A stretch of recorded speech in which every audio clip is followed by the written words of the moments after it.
October 25th, 1978. Las Vegas, Nevada. 6-year-old Cary Sayegh disappears from his schoolyard during lunchtime recess, and a student reports seeing Cary being forced into a vehicle by a man. Hours later, the Sayegh family receives a phone call from a kidnapper demanding a sizable ransom for Cary's safe return, but the caller never makes contact with them again.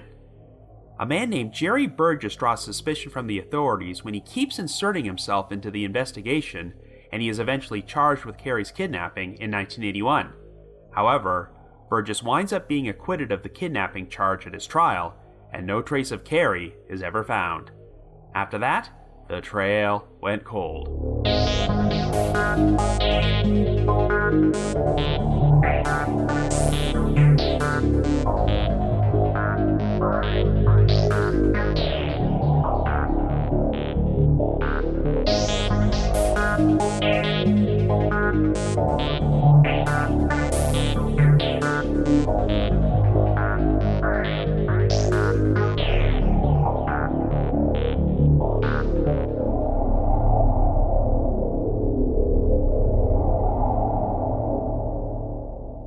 Hello everyone, and welcome to our latest episode of The Trail Went Cold.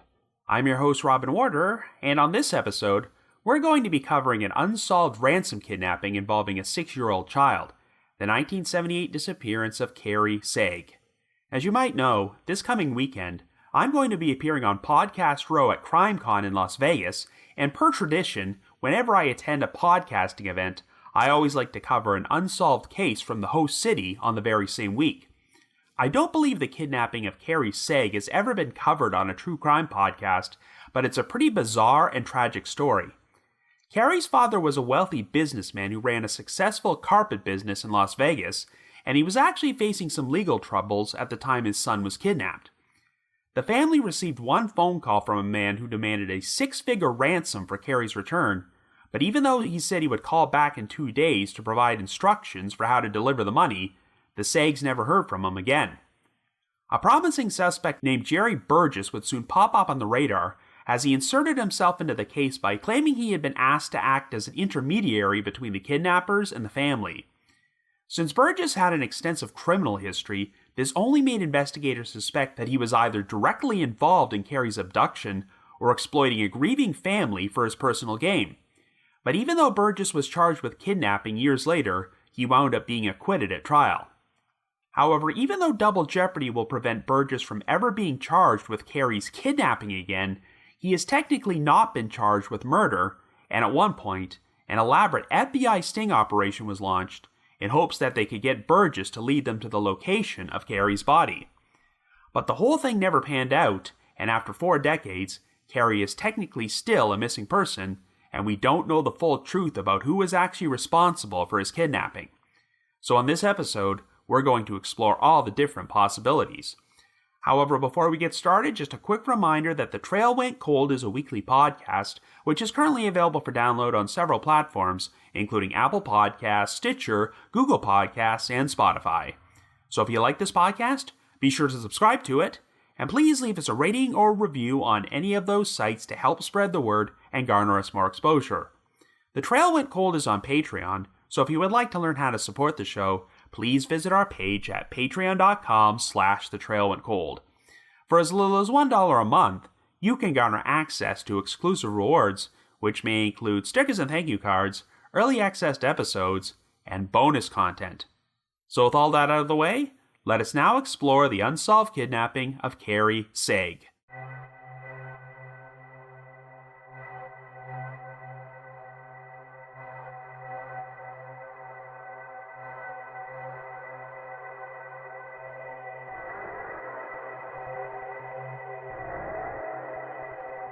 Our story begins in Las Vegas in 1978, and our central figure is 6-year-old Cary Sayegh, who lives with his parents, Saul and Marion Sayegh, as well as a 13-year-old brother and 9-year-old sister.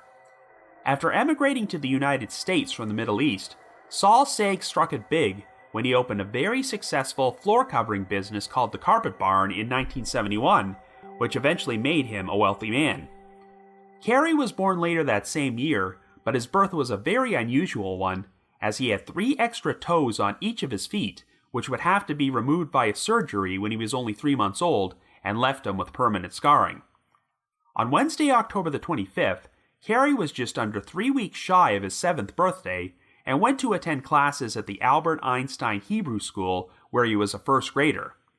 When lunchtime arrived, all the kids went outside for recess on the school playground from 12 o'clock to 12:30 p.m., but when recess ended, Cary did not return to class and could not be found anywhere. A 12-year-old student reported that during recess, he saw a man forcing Cary into a vehicle which was parked on school grounds. At least one source has reported that the vehicle was a Rolls-Royce, but I'll talk more about that detail later on. Well, later that afternoon, at around 3:30 p.m., a call came into the Sayegh residence, and the phone was answered by Geraldine Bludder, a neighbor who just happened to be visiting at that time. It seems likely that the male caller mistakenly assumed that Bludder was Marilyn Sayegh because he immediately said, quote, "I've got your kid," before demanding a large ransom for Cary's safe return. The caller told Bludder not to call the police and said that the ransom was to be paid in small, unmarked bills. He said he would call 2 days later with instructions for how to deliver the money before hanging up. Now, all of the initial reporting from that time period stated that the ransom was $500,000, but when the Las Vegas Review-Journal published a 40th anniversary article about the case in 2018, an FBI spokeswoman told them that the amount was actually $350,000. This is all just speculation on my part, but I have to wonder if perhaps the authorities intentionally released an incorrect amount to the media in order to help them weed out false tips from people claiming to be the kidnapper. Regardless, in spite of the caller's warnings not to involve the police, the FBI would become involved in the investigation with 50 agents working the case. Even though the kidnapper had stated that he would phone the Sayeghs 2 days after his original call in order to provide instructions for delivering the ransom, he never did, and the family did not hear from him again. The Sayeghs had chosen to withhold Cary's kidnapping from the media in hopes of negotiating his safe return, but after 5 days of no contact from the perpetrator, the story finally broke publicly in the newspapers on October the 30th, where Marilyn made an impassioned plea for the kidnapper to return her son unharmed. Believe it or not, the FBI did explore the possibility that Cary's kidnapping might have been an inside job, as Saul Sayegh had gotten himself into legal trouble 3 months earlier. After establishing a very successful carpet business, Saul was hoping to branch out into the gaming business, so he and 2 other associates, Jack Gordon and Joe Daly, had developed 2 new type of coin-operated gaming devices. They were hoping these devices would be implemented for use in the state's casinos, as they believed it could bring them over $100 million in profits. This would require the approval of the Nevada Gaming Control Board, but they recommended against the installation of these devices. Now, the Nevada Gaming Commission had the authority to override the board's recommendation and approve the usage of the devices in casinos, but while the commission voted 4-1 in favor of this, the vote would have to be unanimous for any change to be made. The story goes that Saul and his 2 associates approached the commission's chairman, Harry Reid, and offered him a bribe to influence the dissenting commission member and get him to change his vote. And yes, this is the same Harry Reid who later became a United States Senator and was the Senate Majority Leader from 2007 until 2015. Reid reported this incident to the FBI, who set up a sting operation where the men were videotaped delivering $12,000 in cash to Reid at his office. Afterward, Saul, Jack Gordon, and Joe Daly were arrested and charged with using interstate facilities to commit bribery before they were released on bond. Saul was scheduled to stand trial for the charge in federal court in December of that year, but the kidnapping of his son caused the trial to be delayed. Since it was believed that Saul's role in the bribery scandal was less substantial than his 2 co-conspirators, and Cary could not be recovered, a decision was made to drop the charges against Saul on compassionate grounds. Prosecutors believed that Saul's mental condition at the time made it impossible for him to stand trial, though Gordon and Daly would still be convicted on their charges and received 6-month prison sentences. Naturally, rumors did circulate that Saul might have orchestrated his own son's disappearance as a distraction in order to make his own legal troubles go away, but investigators found no evidence to support this, and ruled out everyone from the Sayegh family as suspects. By all accounts, Saul seemed genuinely distraught by his son's kidnapping and offered a $50,000 reward for information, while Marilyn consulted with some psychics in hopes of finding Cary. Shortly after Cary's abduction took place, a 41-year-old potential suspect popped up on the radar named Gerald Howard Burgess, who went by the name Jerry and had worked as a bellman in various Las Vegas hotels. Burgess's girlfriend at the time, Stevie Paul, happened to be friends with Marilyn Sayegh, and Saul claimed that he first met Burgess when the couple showed up at his residence and Burgess tried to sell him some jewelry. However, it's also been reported that following Saul's indictment for bribery, Burgess had approached him and said he was willing to, quote-unquote, take care of Harry Reid to make the bribery charges go away, but Saul responded by throwing Burgess out of his house. It turned out that Burgess had a connection to the Albert Einstein Hebrew School, as he was dating a teacher who worked there, and he also sometimes did work around the school as a handyman. In fact, the teacher's son was also a student there and a friend of Cary's. I will throw in a disclaimer that I can't officially confirm if Stevie Paul was the teacher who worked at the school, because Burgess reportedly had a number of different girlfriends during this time period, so this may be an entirely different woman. On the day Cary was kidnapped, Saul claimed that he was contacted by Burgess later that evening, who told him that he had heard about what happened, and expressed his belief that the incident would reflect badly on the school, stating, quote, I hate the rabbi, I hope this thing will destroy the school, end quote. According to Burgess, Saul asked him for help to find his son, and Burgess agreed to speak to some informants he knew on the Las Vegas Strip. The following day, Burgess visited the Sayegh residence and asked Saul if the ransom money had been assembled and where it was, and Saul told him it had been put together in $20 bills and was currently under guard at the Bingo Palace Casino. Later that evening, Burgess met up with Saul again and told him that he had essentially been performing his own independent investigation into Cary's disappearance by, quote-unquote, working the streets, and he had just put out what he described as $1,000 in, quote-unquote, feeler money to informants he knew.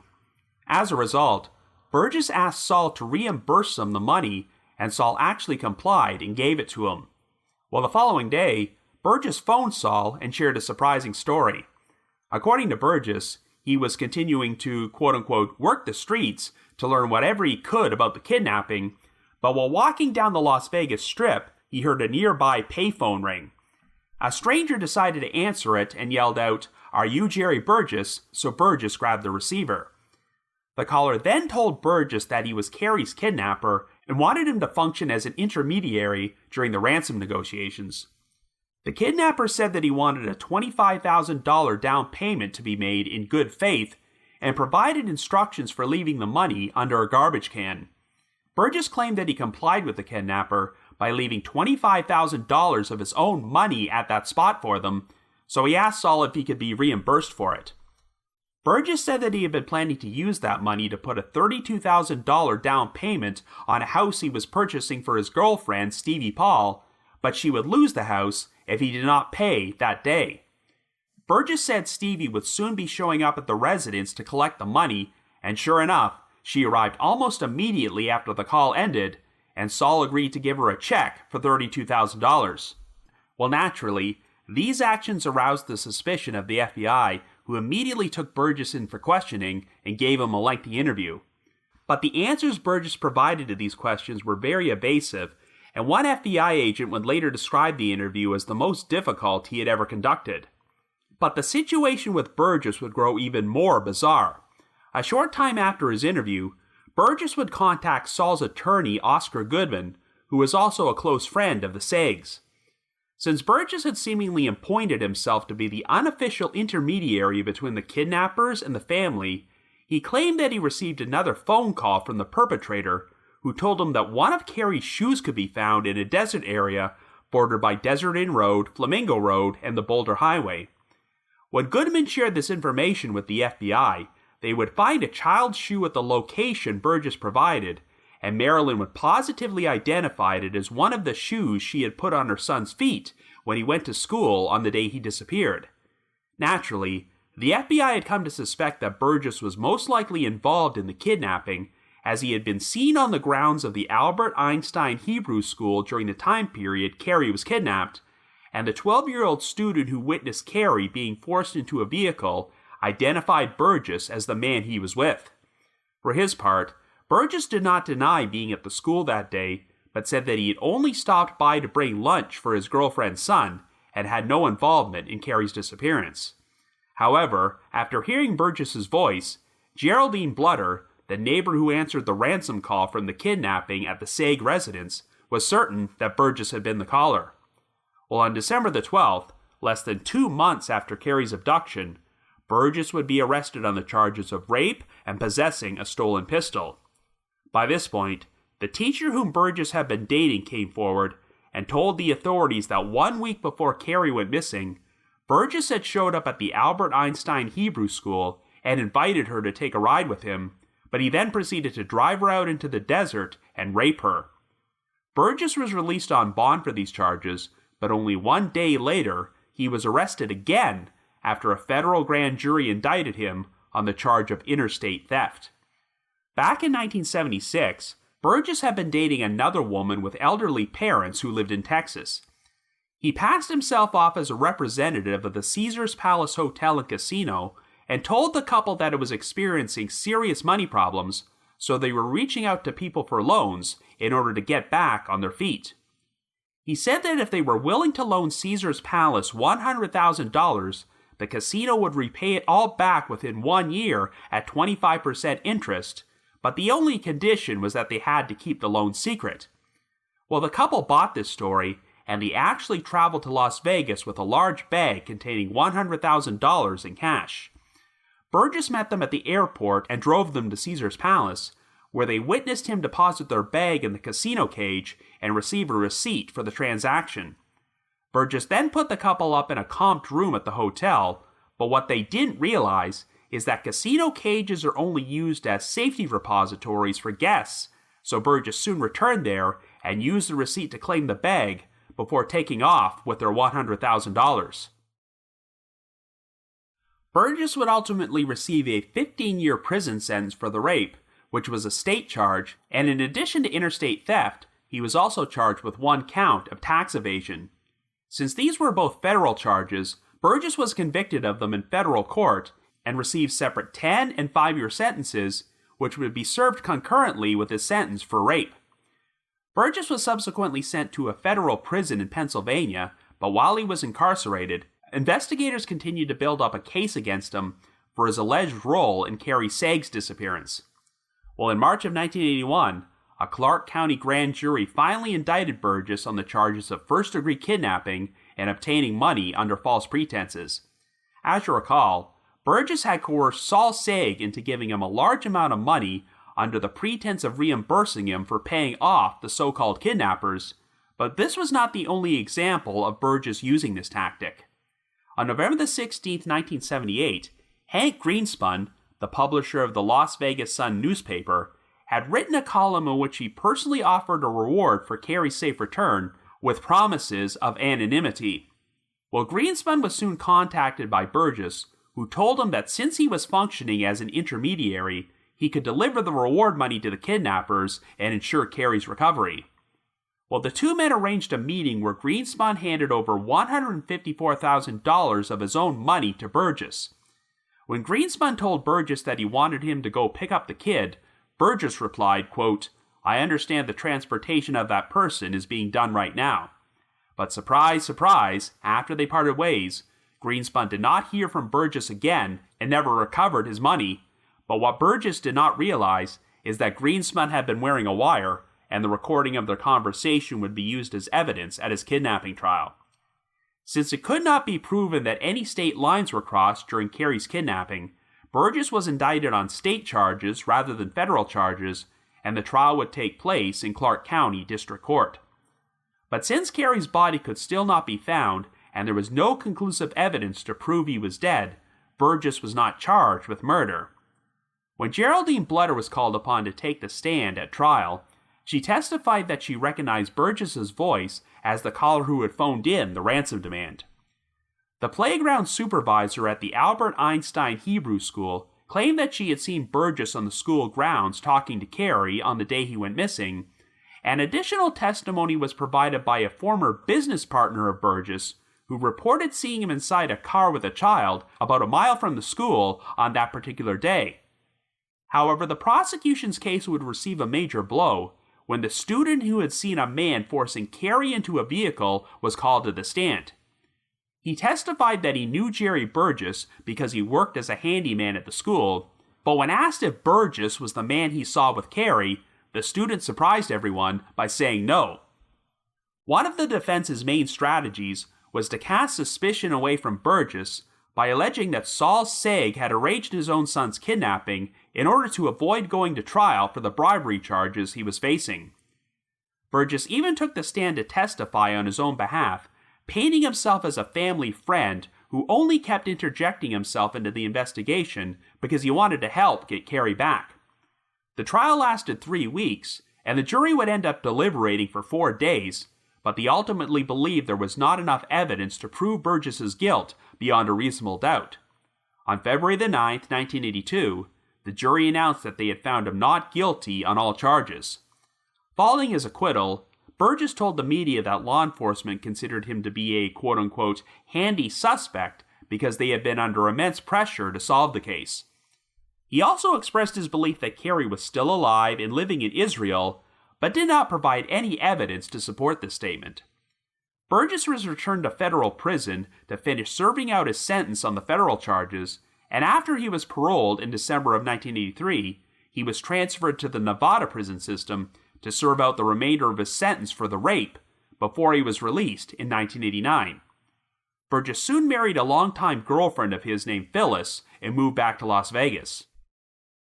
In 1996, Sayegh finally sold his carpet barn business, but his marriage to Marilyn ended in divorce 1 year later, and he would eventually face more legal trouble. In April of 1999, it was announced that Saul had fled the country in order to avoid paying over $6 million in gambling debts he had left behind. 2 years earlier, Saul had written out a series of bad checks to 3 Las Vegas casinos in order to pay off these debts, but all the checks bounced. When Saul skipped the country, a warrant was issued for his arrest on 6 felony counts, but Saul's attorneys were hoping they could negotiate a settlement with these casinos. 2 months after he fled, Saul returned to the U.S. and turned himself in. He agreed to plead guilty in district court to 1 felony charge of passing a bad check, but was told that if he paid back all the debts he owed within the next 2 years, the charge would be dismissed and he could avoid prison time. While all this was going on, the FBI decided to launch a new investigation into Jerry Burgess and his possible involvement in Cary's disappearance, and this investigation would last 18 months. They orchestrated a sting operation involving an FBI informant named Franklin Perry, whom they agreed to release from jail on a previous fraud conviction. The plan was for Perry to approach Burgess to inform him that he and a business partner of his were involved in a $1 million deal involving Chinese bonds. Sometime thereafter, Perry told Burgess that he had killed his business partner's nephew after discovering that he was actually an undercover agent named Devin McGillicuddy, which is one of the most obviously fake-sounding names ever, but that's beside the point. Perry then displayed a photograph of Devin McGillicuddy's body inside the trunk of his car, but it was actually just an FBI agent pretending to be dead for the camera. This entire ruse was done for the purposes of allowing Perry to pick Burgess's brain about Cary Sayegh's disappearance, as he had told Perry he was involved in the boy's kidnapping and the disposal of his body.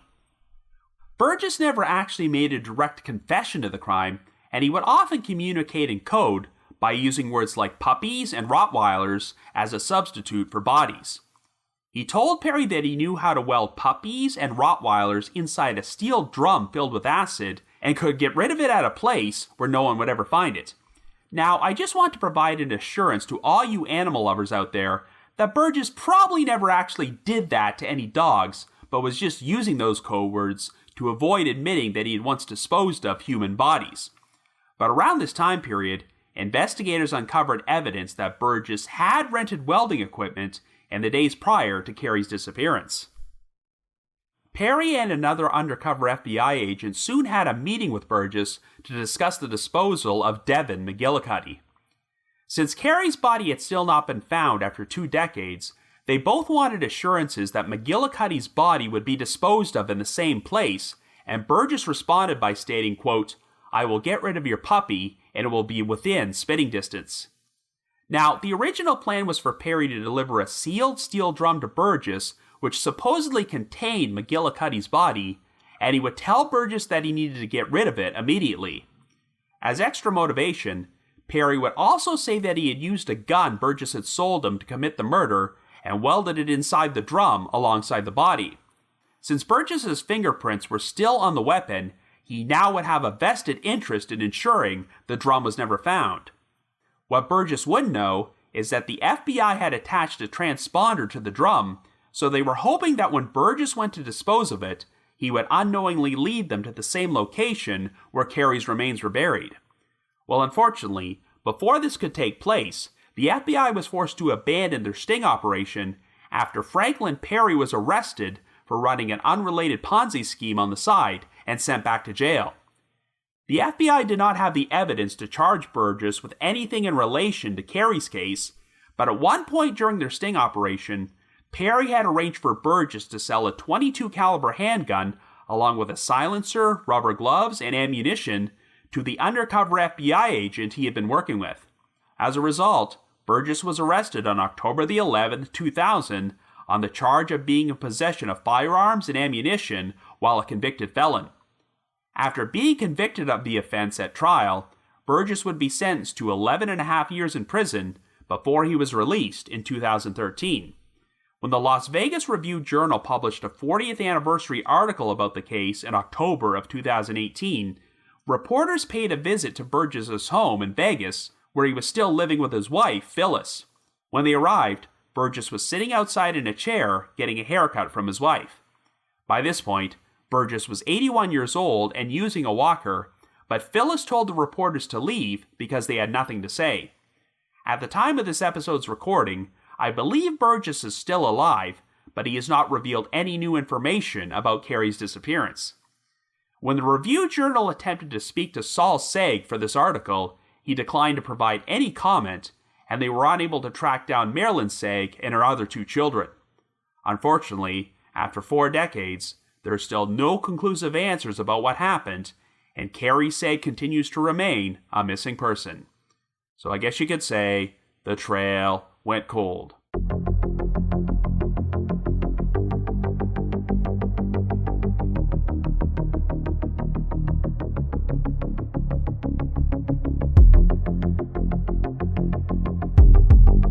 So I first became familiar with the Cary Sayegh disappearance back when I was writing articles for listverse.com several years ago.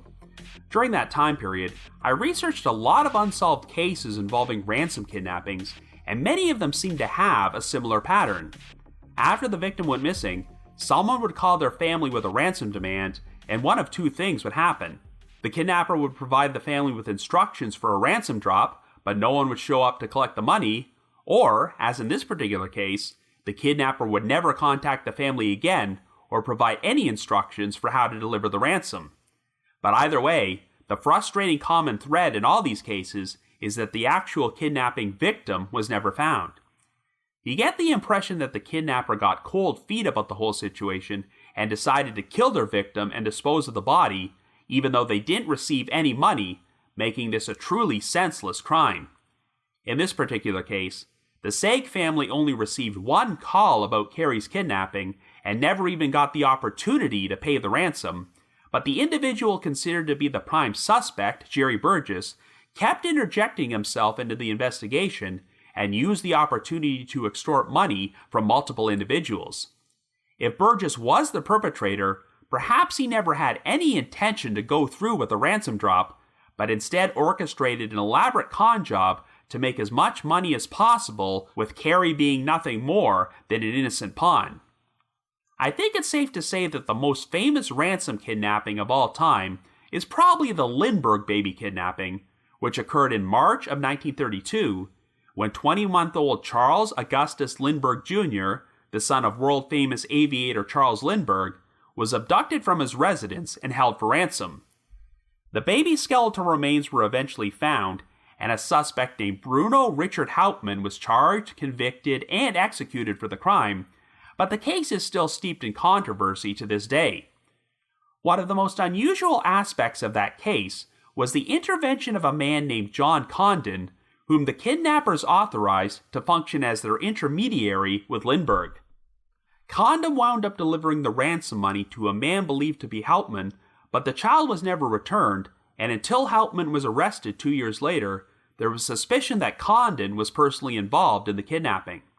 In the end, nothing was ever found to indicate that Condon was complicit in the crime, but you get the impression that Jerry Burgess essentially decided to assign himself the John Condon role for this case. Now, the legal situation is unique because Jerry Burgess has already been found not guilty of the kidnapping of Cary Sayegh, so he cannot be charged with that crime again, but he has never been charged with Cary's murder. Theoretically, if Cary's remains were found, or new evidence surfaced to conclusively prove that Burgess committed a homicide, then yes, he could be charged, but given his advanced age, there isn't much time left for this to happen.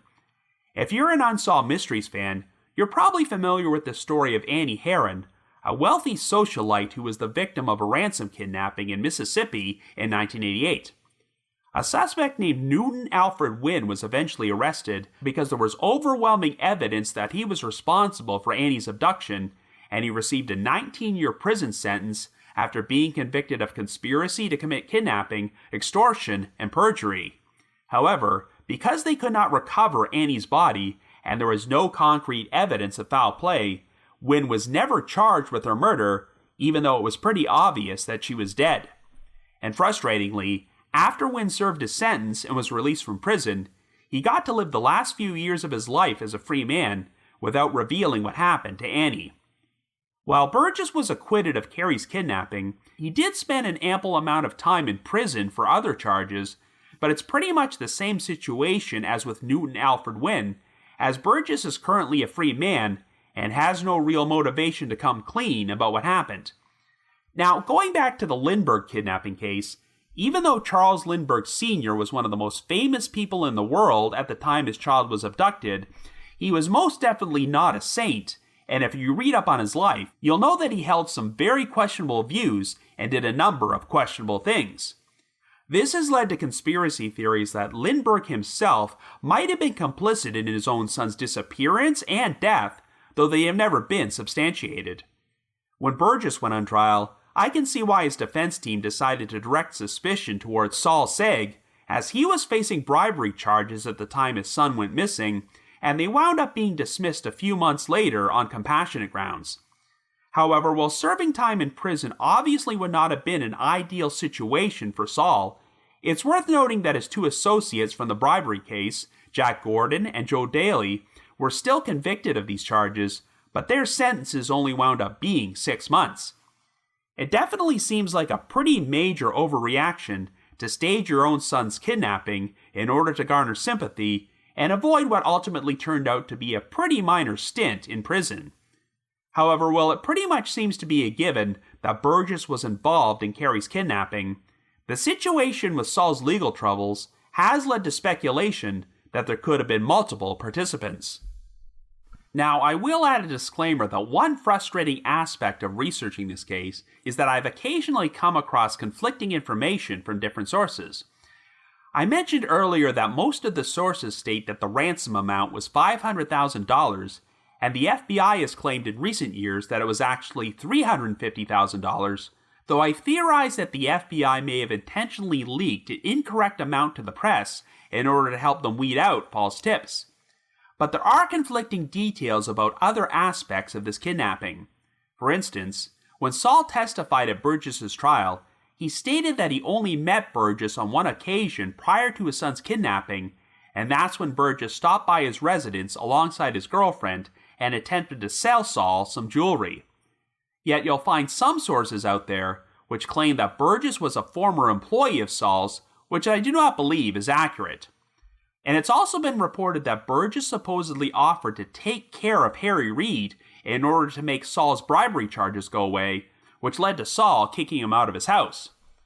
All this business with Harry Reid and the Nevada Gaming Commission is quite an interesting side story on its own.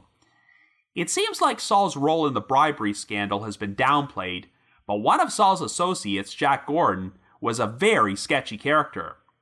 When the FBI set up their sting operation in Reed's office and arrested Saul, Gordon, and Joe Daly for bribery, Reed actually yelled, quote, "You son of a bitch, you tried to bribe me," and attempted to strangle Gordon before the agents pulled him off. 3 years later, in 1981, Reed's wife found a bomb attached to the family station wagon, and while it was never determined who planted the device, Reed suspected it was Gordon. Gordon would later attain additional notoriety by becoming the manager for famous singer LaToya Jackson, who was eventually coerced into marrying him so that he could control virtually every aspect of her life. I could probably do an entire podcast episode about all the controversies surrounding Jack Gordon, but if you want to go down a major rabbit hole, just pull up his Wikipedia page. Saul Sayeg's lawyer, Oscar Goodman, was also a pretty interesting character in his own right, as he built up a reputation as the top mafia defense attorney in Las Vegas. Goodman represented a number of prominent organized crime figures, and he would even become mayor of Las Vegas from 1999 until 2011. One particularly famous Goodman client was Frank Lefty Rosenthal, who ran the Stardust Casino, and was the inspiration for Robert De Niro's character in the 1995 Martin Scorsese-directed film Casino. In fact, there's a scene in the movie where Goodman makes a cameo playing himself, where he represents De Niro's character at a Nevada Gaming Commission hearing while he chews out an unnamed senator. While the senator is not named in the film, he is clearly supposed to be Harry Reid, as the scene is based directly on a real-life incident where Lefty Rosenthal publicly called him out. So when you consider that Saul was associating himself with people like Jack Gordon and had Oscar Goodman as his defense attorney, you have to wonder if his son's kidnapping might somehow be linked to organized crime. One source I used for this episode was a book titled My Life in Crime, A Moderate Look at Crooks, written by a former probation officer named Will Kavanaugh, and it contains a chapter about the Cary Sayegh case. I mentioned earlier how one source stated that Cary was seen being forced into a Rolls Royce on the day he was kidnapped, and I got that piece of information from this book. But in no other source have I ever seen a specific description of the vehicle. But most interestingly, the book states that the 12-year-old student who witnessed Cary's abduction had reported seeing 4 men in a Rolls Royce on the school grounds that day. I have not seen this detail about the 4 men shared anywhere else, but the book also says that when the student was called upon to testify at Jerry Burgess's kidnapping trial years later, he was specifically asked if Burgess was one of the 4 men in the Rolls Royce, and he replied no. Now, it's possible that the book's information is inaccurate, because you'd think that if Cary had been kidnapped in a Rolls Royce, the vehicle's description would have been circulated everywhere in the original media coverage, yet I never saw it mentioned at all. And you'd also think it would have been easy to determine whether or not Burgess had access to a Rolls Royce on that date.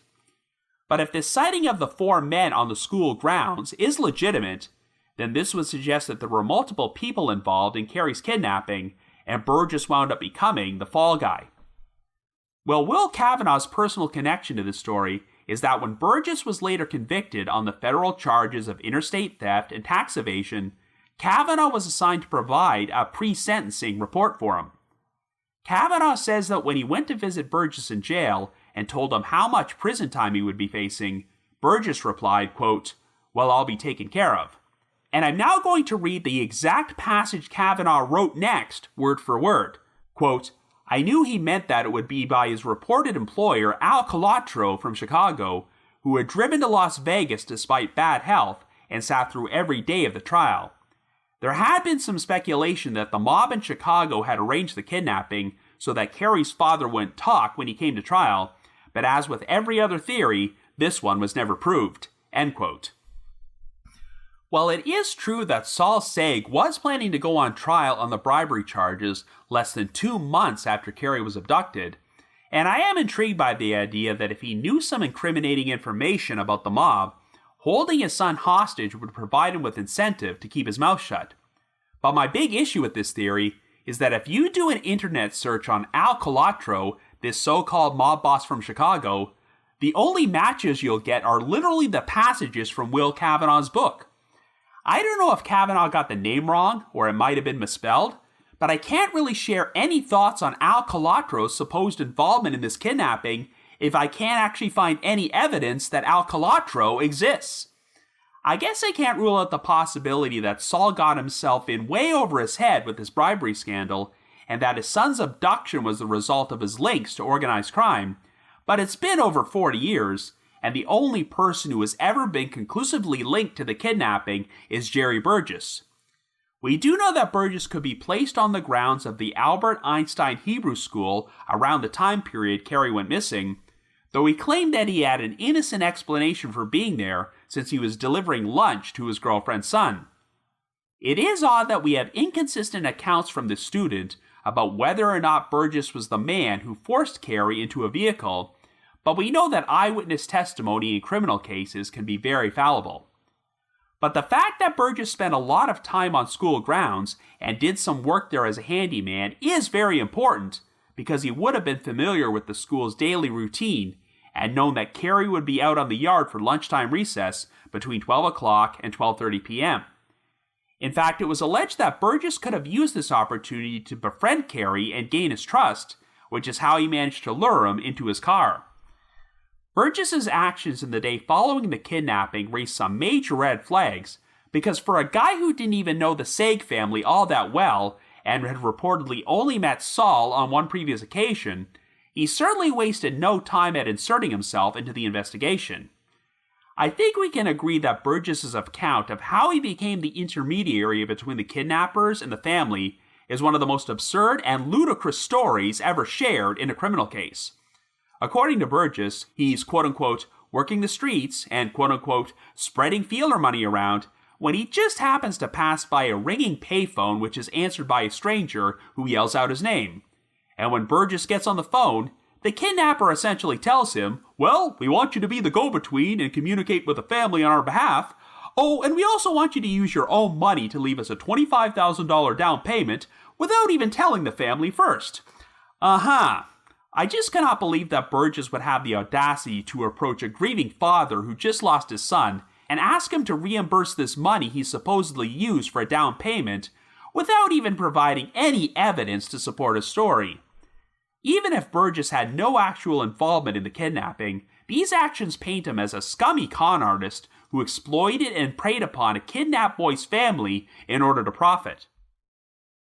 But let's look at the timeline for these events.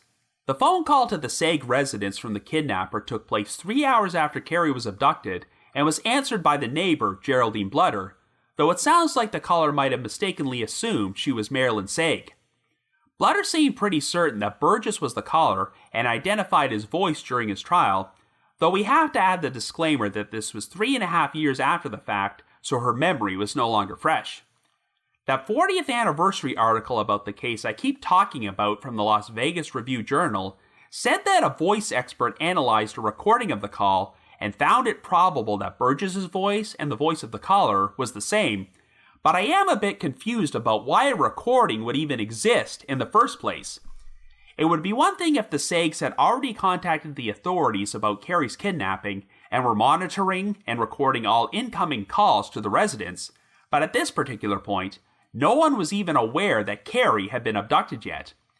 This was the only time the kidnapper ever made contact with anyone, so unless I'm missing something, I'm not sure why Bludder would be recording a seemingly routine phone call she picked up at her neighbor's residence. Regardless, since the kidnapper said he would be calling the Sayeghs with instructions for how to deliver the ransom in 2 days, but never got back to them, it's interesting to monitor Burgess's known movements during this time period. The caller specifically ordered the Sayeghs not to contact the police, but it's not entirely clear to me if they got in touch with the authorities immediately or after the 2-day window expired. But we know Burgess first approached Saul on the very same evening Cary went missing, contacted him again the following morning to ask for reimbursement of the money he had been spreading around to obtain information about Cary, and then phoned Saul the day after that with his story about getting in touch with the kidnapper while asking Saul to reimburse him for the down payment he gave. Burgess could have used these interactions to monitor if Saul had contacted the authorities, and decide whether it would be a feasible option to organize a ransom drop.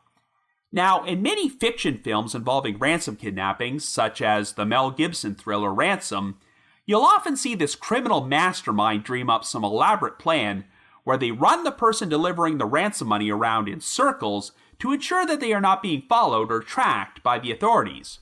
Well, in real life, most kidnappers are not that clever, so Burgess may have figured that if he organized a ransom drop with the Sayeghs and they left the money at a specified location, there's a good chance the authorities would have been monitoring the situation and he would have been caught. The day when Burgess phoned Saul and asked to be reimbursed $32,000 was the same day the kidnapper was supposed to call, so you almost get the impression that Burgess had implemented a plan B.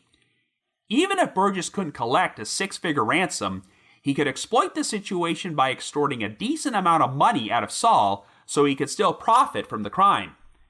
You almost have to wonder if Burgess never intended on collecting any ransom and this was his plan all along. Remember, 2 years earlier, he had already pulled an elaborate con job by extorting $100,000 out of an elderly couple from Texas, so he definitely had experience at this sort of thing.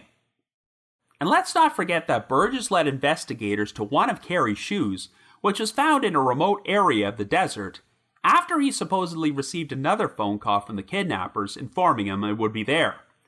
Since Burgess was already on the radar as a potential suspect at this point, this may have been his attempt to divert suspicion away from himself, but it seems pretty obvious that he planted the shoe there himself and that phone call never happened.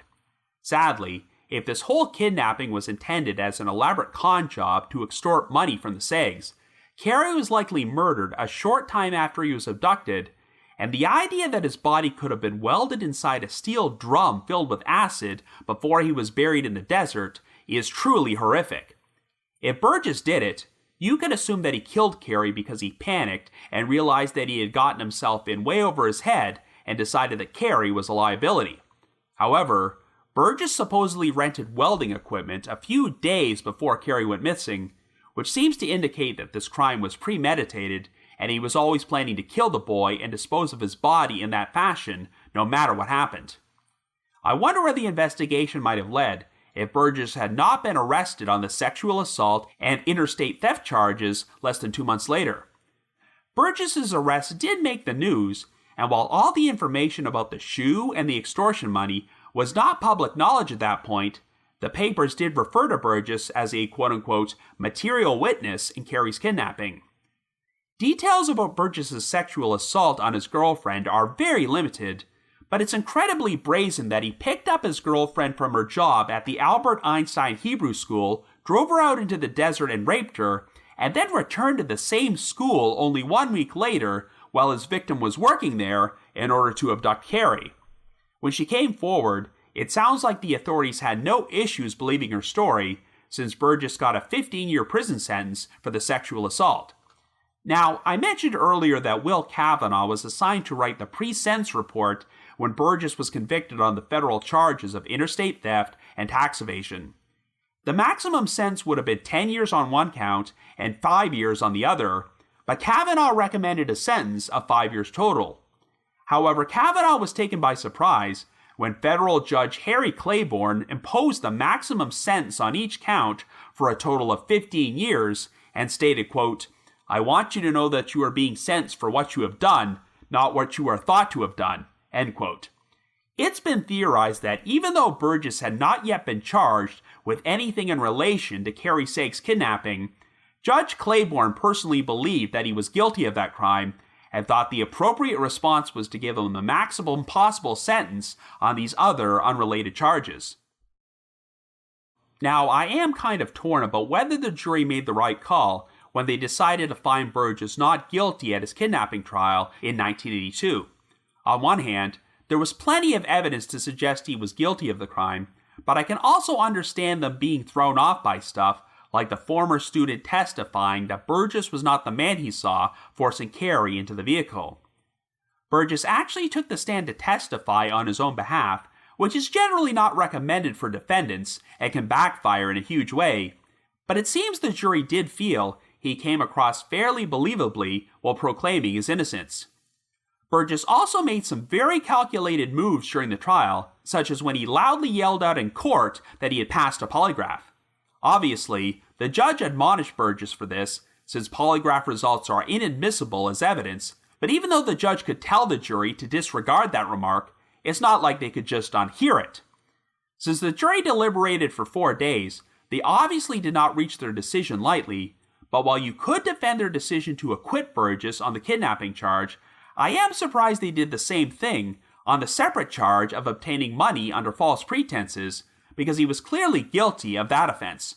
Remember, not only did he trick Cary Sayegh into reimbursing him a bunch of money for a down payment on the kidnapping which was likely never made, but he convinced Hank Greenspun to hand over $154,000 for Cary's safe return. Not only did Burgess not make good on his promise or return the money, but their conversation was recorded.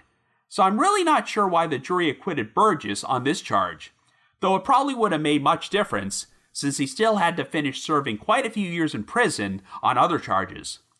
Of course, getting a murder conviction without a victim's body was a lot more rare back in 1982, and there was no definitive proof that Cary was even dead, so it was a wise decision to hold off on charging Burgess with murder. I guess the jury might have felt that since Burgess was going back to prison anyway, and he could be charged again if new evidence of foul play ever surfaced, why not err on the side of caution and reasonable doubt and find him not guilty of these charges? So the FBI's sting operation to coerce Burgess into leading them to the location of Cary's remains is quite a fascinating saga, which involved a lot of work, and it's a shame it didn't pan out. I particularly love the detail of how an FBI agent literally posed as a dead body named Devin McGillicuddy for a photograph in hopes that Burgess could be convinced to dispose of it in the same spot where Cary was buried. While some of these conversations with Burgess were secretly recorded, it sounds like he never flat out admitted on tape that he killed Cary because he was using code words like puppy and Rottweilers to describe the dead bodies he had disposed of. This is where the whole scenario about welding a body inside a steel drum filled with acid came into play, but I do have to acknowledge that since Burgess was hoping to get paid $250,000 to dispose of this one body, he could have been lying or greatly exaggerating his abilities to make bodies disappear. However, there is a record of Burgess having rented welding equipment shortly before Cary went missing. Since Las Vegas is surrounded by desert, and there is no shortage of places to get rid of a body, it's too bad that this FBI informant, Franklin Perry, was arrested on unrelated charges before Burgess could lead anyone to the area where Cary might be. However, if this plan had worked out, and Cary's remains were recovered, and Burgess was charged with his murder, this sting operation probably would have been featured on true crime shows and podcasts until the end of time. As it is, Burgess still wound up spending over 11 years in prison for the relatively minor crime of possessing firearms while a convicted felon, but I'm sure the FBI was more than happy to throw the book at him. But unfortunately, it did not compel Burgess to reveal any new information about Cary's case, and he has since served his time and been released, while the investigation has reached a standstill again. Since Burgess obviously doesn't have much time left, I think the authorities are banking on the possibility that he'll develop a conscience and finally reveal the location of Cary's remains before he passes away. You can definitely make some parallels between this story and the Lindbergh baby kidnapping, because the consensus in that case is that even if Bruno Richard Hauptmann was guilty of the crime all along, he did not act alone, and there were other people involved in his plan who got away with it. But at least with the Lindbergh baby, his remains were actually found. I guess it's possible that there were others involved in Cary's kidnapping, but here we are 4 decades later, and no direct evidence has ever pointed to anyone else. As far as I can tell, all the evidence still points to Jerry Burgess being the sole perpetrator. It sounds like this crime completely devastated the Sayegh family, and even though Cary had an older brother and sister, and I've never seen them give interviews to the media, and I have no idea what they might be up to today. But since they are a Jewish family, it is still extremely important for them to recover Cary's remains someday, because in Jewish tradition, it is believed that the soul cannot start its journey back to God until the body is laid to rest. We may never see proper justice in this case, but at the very least, this missing boy can be found and given a proper burial.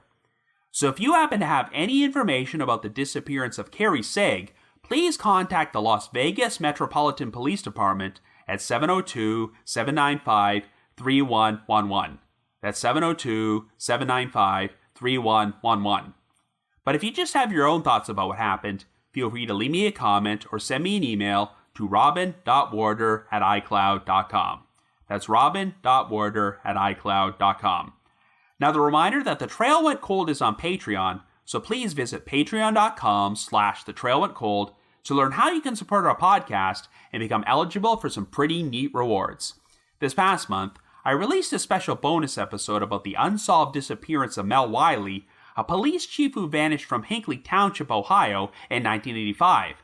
In addition, we've dropped an exclusive bonus episode from my spin-off podcast, The Path Went Chilly, in which myself, Jules, and our other co-host Ashley discuss the unsolved 2004 murder of Sarah Fox. And for our patrons in Tier 3, I've recorded another new audio commentary track, which can be played over a classic episode of Unsolved Mysteries. I'd also like to give a shout out to our most recent listeners who have signed up with us on Patreon this week, and they are Melissa W., SS Toga, Lisa M., Nikolai F., Sammy S., Jeffrey B., and Chelsea G. Thank you all so much for your support. Now, the reminder that provided that it is safe enough to travel there, I'm hoping to appear at CrimeCon UK, which is being held at the Leonardo Royal Hotel and Spa in London on June the 11th and 12th. If you would like to get a 10% discount on tickets to this event, please visit crimecon.co.uk and use the promo code COLD22. Once again, that's crimecon.co.uk and the promo code is COLD22. In addition, I also wanted to provide another reminder that I hold live streaming sessions on a platform called Get Vocal. Every Thursday night from 7 until 8 p.m. Eastern Time, I host what is essentially an after show for each week's podcast episode, where I have an interactive discussion about the featured case from said episode and answer questions and address comments from listeners. I always include a link to these sessions in our show notes, so be sure to check there for more information or visit getvocal.com. That's GETVOKL.com. I just wanted to give another shout out to my supporters at the Unsolved Mysteries message board at the Sitcoms Online forum and the Unresolved Mysteries subreddit. I need to provide a big thanks to Miguel Foote, who edits and assembles this podcast together for me, and Vince Nitro, who composes the eerie music you hear on every episode. If you haven't already, you can like us on Facebook, follow us on Twitter, or leave us a rating or a review on Apple Podcasts, Stitcher, Google Podcasts, or Spotify. Anyway, just a few days after this episode's release, I will finally be on Podcast Row at CrimeCon in Las Vegas, which will make this the first time I have traveled out of Canada in order to attend a podcasting event since the pandemic began. I have a feeling that some of you listeners will also be attending, and if so, feel free to come say hi and meet me at my table. So everyone, have yourselves a great week and join us next Wednesday for another brand new episode of The Trail Went Cold.